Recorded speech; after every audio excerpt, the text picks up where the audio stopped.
Hi, this is Rachel Stevens with the Pet Nanny, and I'm just on here to answer one of the questions that I had gotten. I got a phone call, and it was, "You're our only hope. The dog's now biting everybody that has ever come in to walk the dog." But she did say the dog's biting, but he's also peeing on the floor at the same time. So one thing that you need to know is if the dog is biting, it could be that they are scared. So if a truly aggressive dog is biting and carrying on, they usually don't pee on the floor. But the peeing on the floor means I am probably a very insecure or timid dog.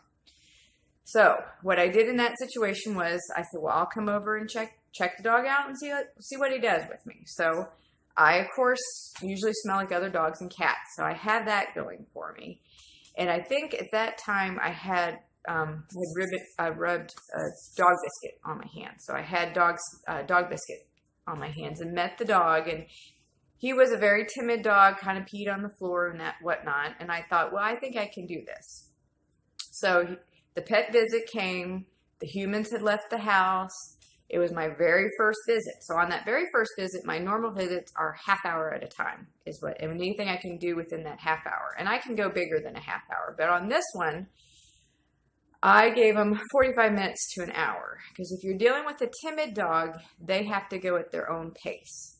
So came in, went, and she had shown me where the dog had special treats. So I went and got the special treats, and I went and got the leash, and I just sat right down on the floor. This was a smaller dog, and so I wanted him to actually control the situation. I didn't look up. I didn't talk. I wanted him to come out and just check me out. And sure enough, I smelled really good because I smell like other dogs and cats, and I also smelled of his dog treats, and I had his bag and I had his leash, and he's used to walking. But it took a good 5 minutes of him smelling, and then once he started getting closer and closer and not so jumpy with me, and he wasn't peeing.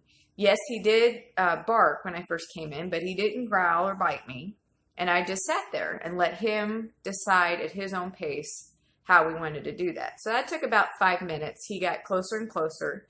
The closer he got, then I dug in and gave him a treat. And then he calmed down even more. So then I clicked on his leash. Well, boy, as soon as I clicked on his leash, he's used to walking every day. So we went for a walk, and he was perfectly fine. We came back in. I unleashed him. He got his treat. So the rule of thumb is if you're dealing with a timid dog usually has their ears back, tail tucked underneath of them, and sometimes they pee on the floor.